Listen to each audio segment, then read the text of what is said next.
Thanks. Yes, Chris Bateman.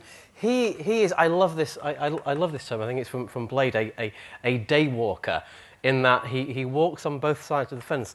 In front, you see his fine philosophy book here on art, but also as well as a lecturer and researcher. For many years, Chris has run a company called International Hobo.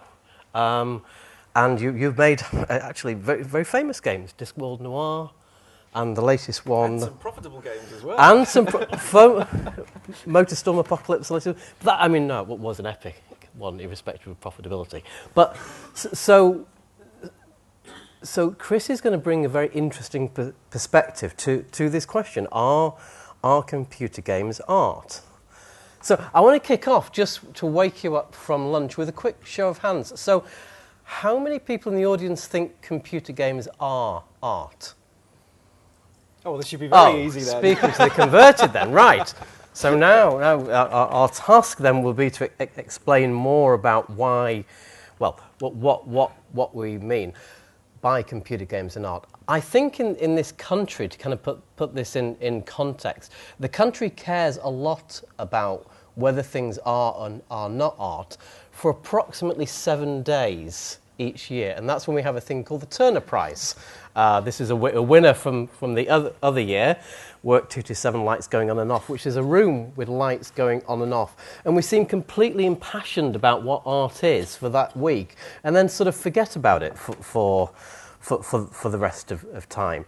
But then it really did kick off in the computer game sphere with this guy, Roger Ebert, who's a very famous in the US film critic, who made the statement a few years ago, computer games can never be art.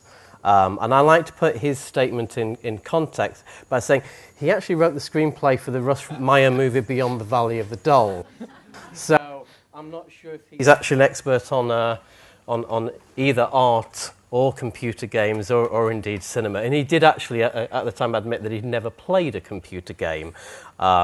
So we have to take his opinion in that context. But Chris, as you are both a game maker and a philosopher, and I think you have one of the most sort of interesting kind of concepts of not just computer games being art, but why they are art and what it is about them. Yes. Well, I mean, the work that I've put down in Imaginary Games, which sort of springboards off Ebert's attack, was to try and look at what it would mean if video games were art. And more than that, what if all games could qualify for art? And there was literature that was already out there that nobody had paid much attention to that I could raid. Yeah, Ernst Gombrich in the 50s gave this fantastic lecture called Meditations on a Hobby Horse, which was later published as an essay.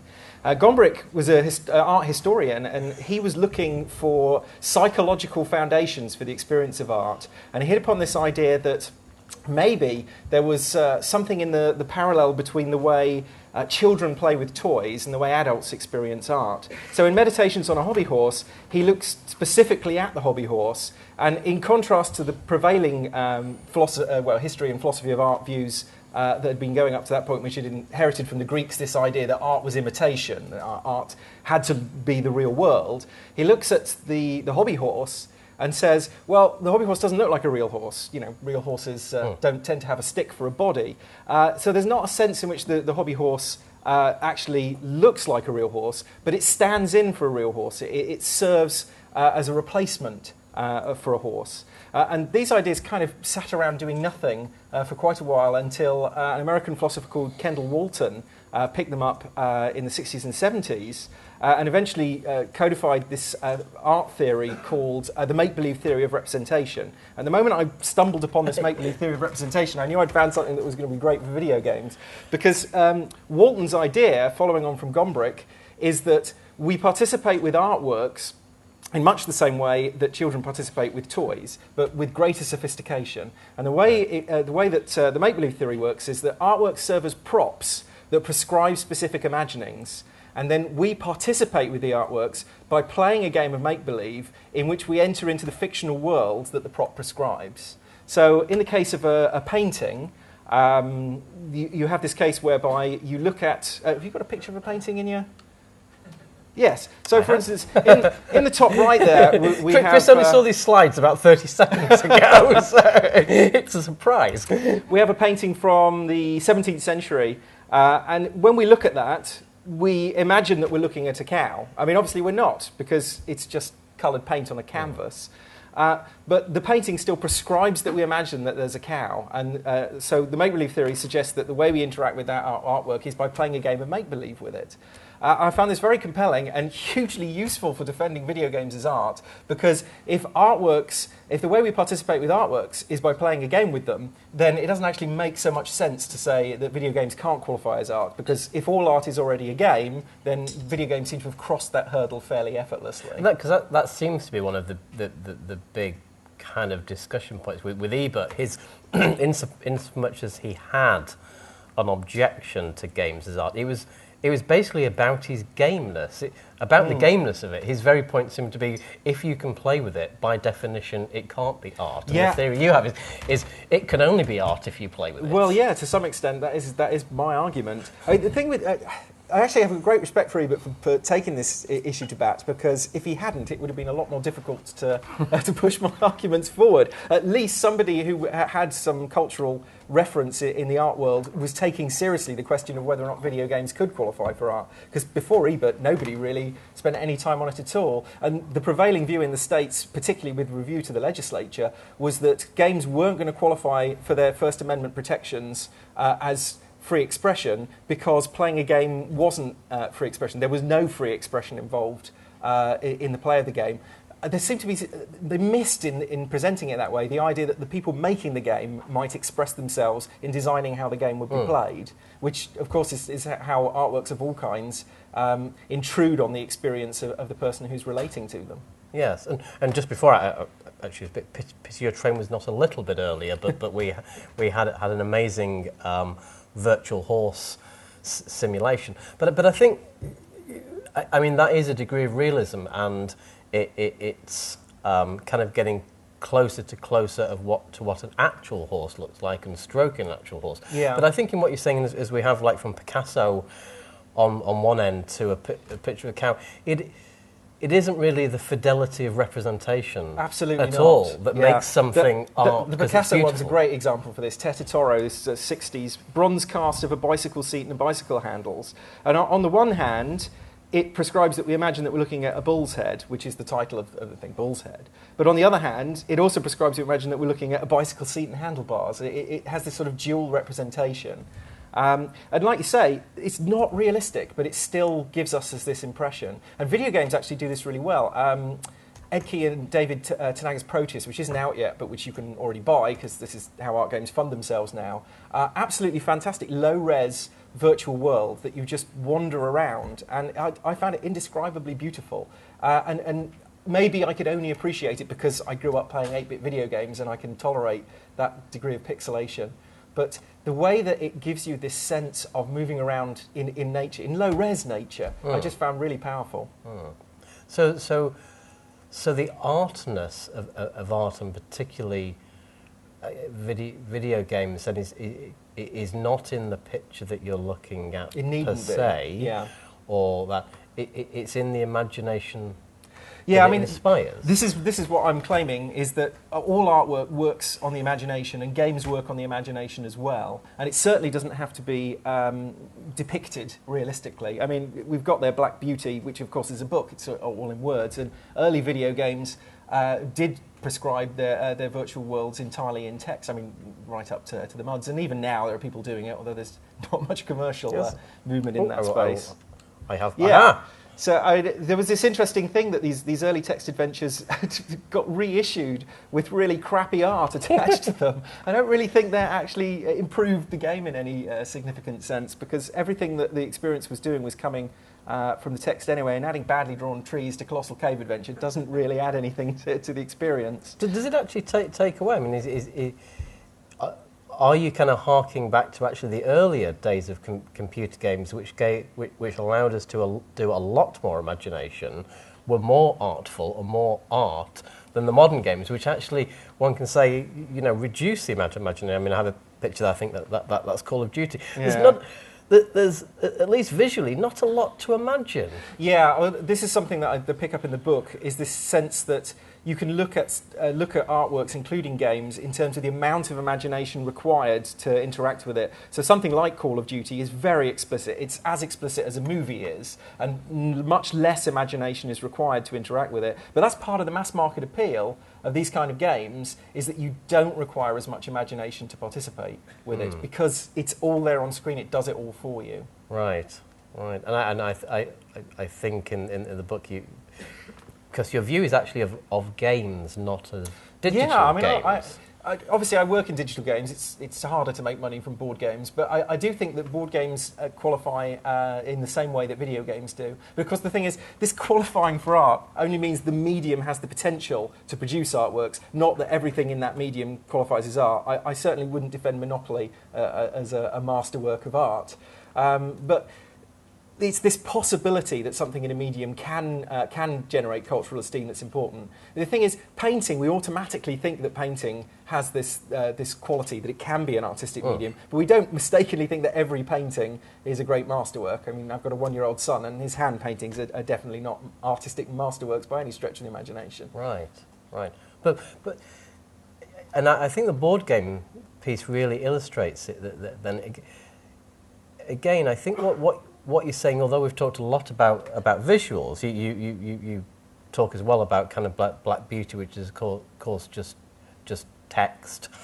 That what we have in games also is this notion of interaction and what people can do and what they can't do, affordances, as academics say.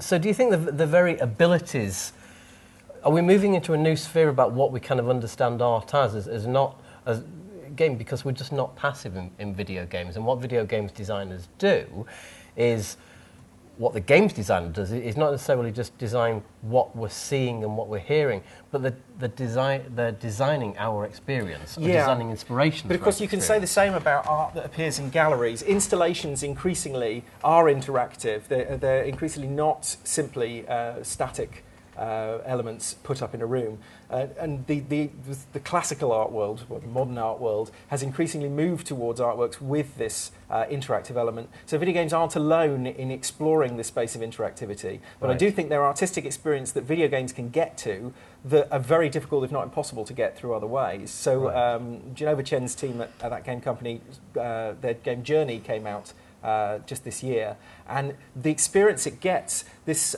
ability to be thrown together with a random other person who they can't hurt you, there's nothing they can do against you, and either you cooperate with this stranger, or you just leave them and you just disappear. There's a really powerful experience in that game that you couldn't get to with another form of art. It's those kinds of experience that I think are really unique, that video games can get to, that other forms of media just don't have access to.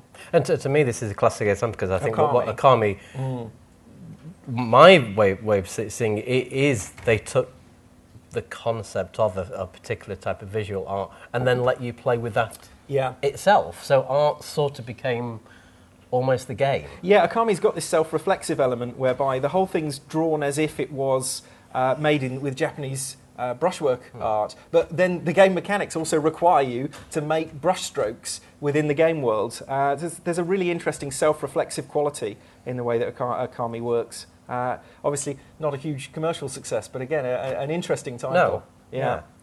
Do you want to talk briefly about your ideas of kind of toy view or doll view? Or yeah, sure. Let's briefly touch on this, because this is sort of a sideline that comes out of it. Oh, that's too big a topic to cover. Oh, the universe! But just briefly, I've been looking at the kind of perspectives that appear in artworks, and specifically in games, with an eye to looking at this distinction in the degree of imagination. So I was struck by the fact that some players in my player studies, when I've done case studies on players, deeply prefer first-person view, what's called first-person view. But I think it's misleading to call that first-person view, because if you wanted to make a parallel to what happens in books, this is second-person view. It's not, it's you do this, if you see what I mean.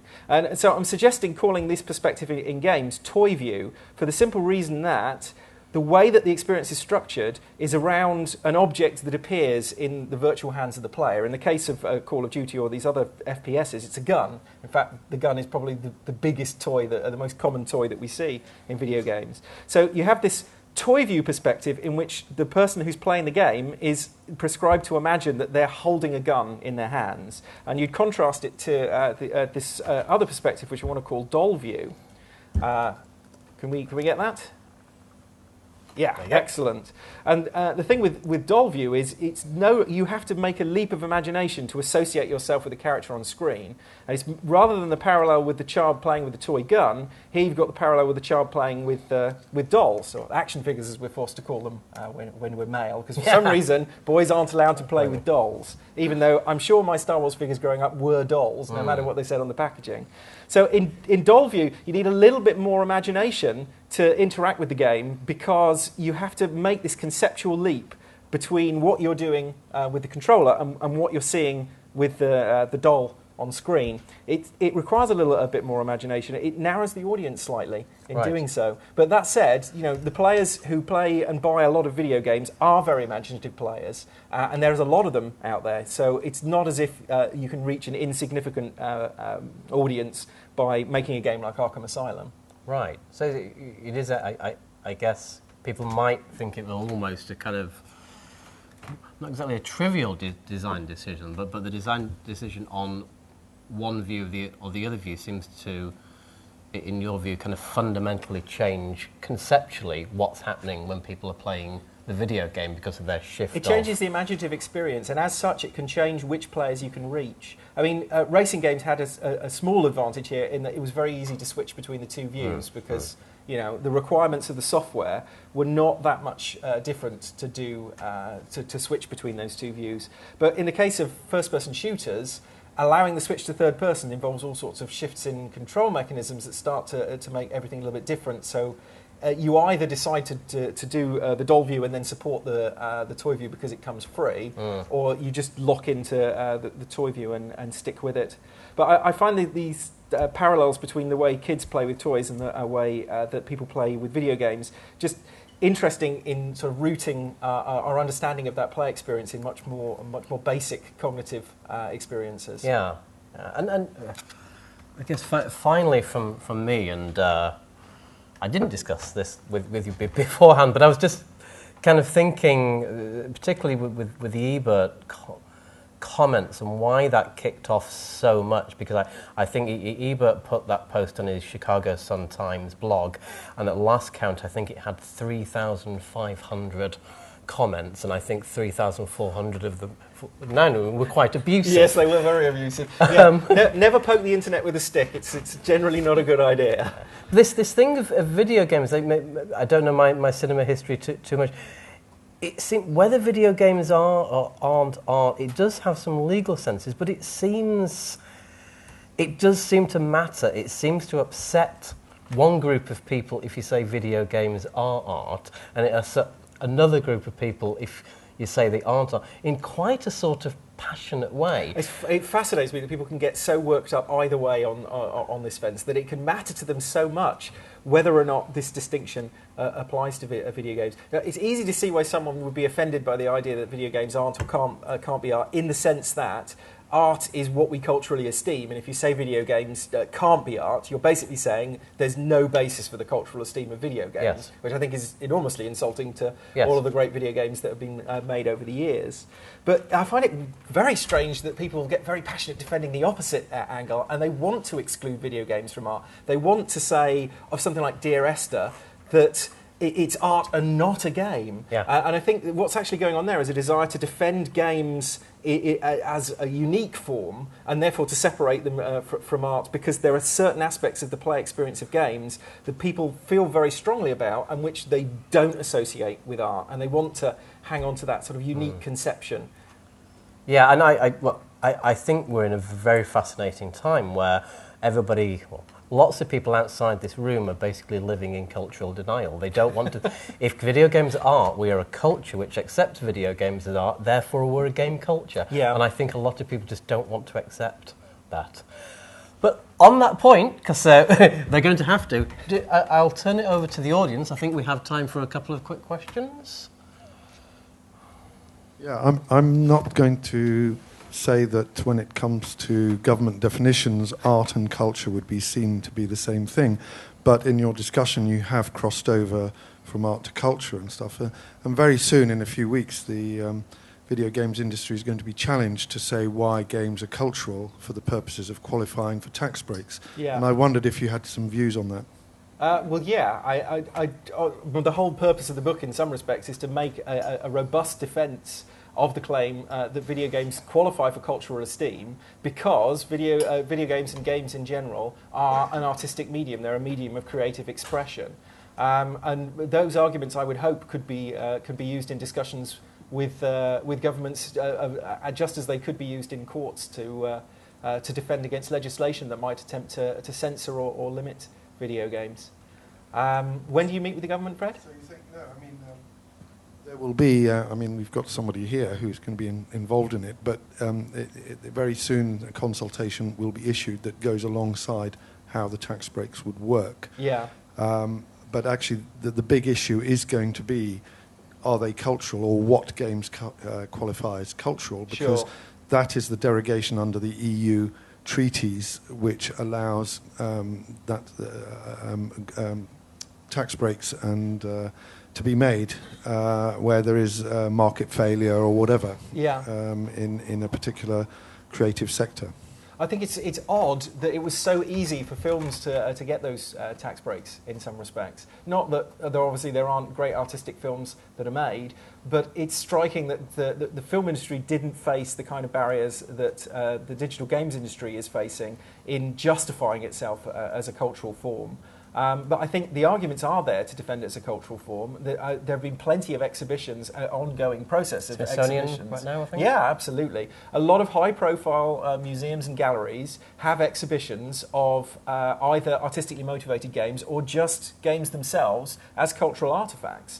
And if those institutions who serve to create culture are saying without a doubt that games are culturally relevant, then I don't think the government's really got a leg to stand on if they want to turn around and say, no, we don't think you qualify. We need to be careful, though. Art is one thing, culture is not quite the same thing. Yeah, sure. And also, as you know, culture is a very culture is a very subjective thing.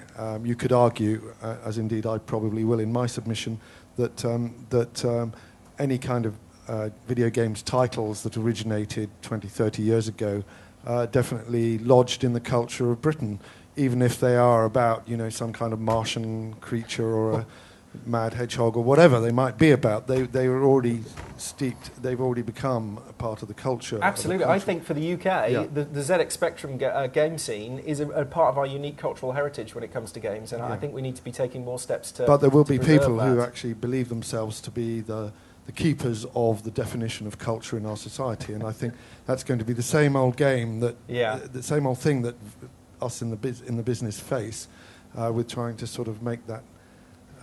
I'm really glad that there are people like you who are out there fighting the good fight, to be honest, because somebody has to do it, and it's never easy negotiating with the government on issues like these. Fred, we've got a couple of other questions. A couple of questions. Hi there, Colin McDonald from Channel 4. You said you probably wouldn't defend Monopoly as art. Why not? Well, mostly because I find it very boring. My decision not to defend Monopoly may reflect more on me than it does on the game. I don't doubt there's a case that can be made there. It's tricky. The thing with Monopoly, the experience that the players have in it is weirdly disjunct. There's this weird thing in Monopoly. Monopoly is one of the few games I can think of where the playing pieces that look like they're supposed to be representative, but they aren't. You play an iron or a hat. There doesn't seem to have been any artistic intention behind these weird representative elements. I think perhaps if the representation in the way the game had been constructed had been stronger or clearer, I might be more willing to defend it. So bizarrely, I'd be much happy defending Cluedo than I would be happy defending Monopoly in some strange and perverse way. Does that answer your question? I disagree, but yes, it does. Hi Hi, John Weinbrenn. I'm hoping this doesn't come across as an opinion masking as a question, so I'll attempt. I'm quite interested in the sort of philosophical aspects, notwithstanding the commercial and cultural and governmental. And I wonder whether we have a definition, or whether you've thought about what is art. And before you kind of address that, if you'll allow me to maybe give my answer to that. Sure. Well, actually, Walter Benjamin, who wrote this amazing piece called The Work of Art in the Age of Mechanical Reproduction. Yes, I know it well. And it's all about reverence and aura. And if we sort of think of art as, it's not his, it's actually my bastardization of it, so apologies to Walter Benjamin, that art is a catalyzation of realization by human beings of what it's like to be a human being. So it's a communication from one human being to a set of human beings of what it's like to be human. Yeah. And if you think about that as a sort of potted definition, which I found, I'm sure you find these sort of definitions useful with students, I do too, where does that not clarify a little bit more of questions like, is monopoly art? Which is yes, because it tells us what it's like to be a human being in a certain cultural context. And it also clarifies certain that there is a spectrum of artistic merit and artistry within video games, and it's actually perhaps a small percentage that actually orchestrate that experience to me as a player or an audience of what it's like to be a human being, that edify me. Sure. Yeah, I think it is the minority, but I think you could say that of a lot of different But do you accept that there's a need for, in these Egbert discussions and Gombrich and all that sort of stuff, do you accept there's a need for clarity of what we mean by art? The problem with saying that, on the surface, that seems like a very sensible question, but of course the moment you get into questions of defining art, that project suddenly becomes absolutely insurmountable. And it's striking that philosophy of art and aesthetics has really struggled with this one, to the point that an awful lot of people in philosophy of art now just sort of put up their hands and say, I don't want anything to do with that. If you want to carry on arguing over what is or isn't art, be my guest. And this is sort of largely the tack that I've taken, and not just with art, but with game, because I think art and game are two very similar terms in that they're very broadly construed. Attempts to tie them down to specific definitions tend to blow up in your face. And we can actually, I did a study recently breaking down the way people use the word game and showed that there were aesthetic assumptions, value judgments in the way people were applying the word game. And I think in that respect, game and art have a lot of commonalities, but I try and veer away from actually coming up with solid definitions for the terms, because I think those projects tend to become totally insurmountable when you try and track them down. Yeah, I agree. And just a final little addendum. Ernst Gombrich's grandson, Carl Gombrich, is now running a course called the BASC, the Bachelors of Arts and Sciences at UCL. So it's kind of quite nice, and it talks to the games industry and the special effects industry. So it's brought Gombrich's goal of finding a relationship between science and art to fruition in some respects. He's got his little grandson. He's a big grandson now, but he's sort of doing it. Anyway, that really cheers me to hear that. Thank you. Thanks. Okay, will I make my on, point very, very quickly? Because I come from a background in the arts and 10 years practicing actually as an artist, and then moving into the space industry, and then moving into technology interaction. So I think there's a lot of in-betweens, there's an enormous amount of developments, and the change, really interesting subject for discussion, because there's also been a lot of snobbery perhaps on the part of the arts, that to engage with business and innovation is actually a negative and not a creative process in its own right. And yeah. I think there's a lot of creativity to business, and there's a lot of creativity to expanding the boundaries and the in-betweens that other areas leave neglected. I think we live in an age where technology has made so many interchangeable categories that perhaps governance in their old school, and there's also the analogy with someone like Leonardo, who had patronage but was also engaged in science and engaged in discovery and medicine and defense and innovation and aesthetics. So it's that Sorry, I just... No, but This is the bit where David Dimbleby says, and the question The question is... I don't know what the question is, sorry. if I can just pick out one point from your sort of thread there is this sort of trend from the Enlightenment up to the 20th century of specifying rigid boxes that everything's going to sit in. And then now, at the dawn of the 21st century, we seem to be in a process of completely reversing that and saying, well, actually, it's really interesting when we find out what's going on in the spaces in between. And that this interdisciplinary perspective is starting to get through academia and industry and not yet government, but... You know, fingers crossed they'll get there in the end. And I think that it is helpful, it is useful to look at how these different, apparently unrelated areas are actually fundamentally related.